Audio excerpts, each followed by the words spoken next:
Meni je ovo za Tylenol najluđa stvar koju sam vidio u zadnje vreme na internetu. Trump je objavio ukratko da Tylenol izaziva u trudnoći autizam. Jel znaju ljudi šta je Tylenol? Ima paracetamol u sebi, ali nije paracetamol taj sastojak koji je problematičan, nego neki amcetaminofen, ne znam sad da izgovorim tačno nešto tako. Trump to kaže i ti imaš poplavu snimaka trudnih žena, levičarki koji gutaju Tylenol, piju, igraju dok gutaju Tylenol.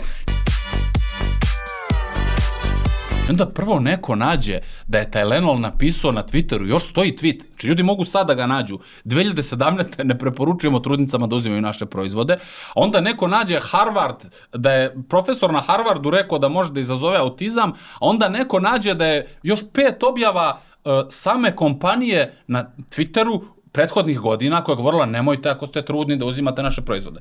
I sad ti imaš ludače koji uništavaju život svog nerođenog deteta zbog toga da pokažu svoju političku afilijaciju.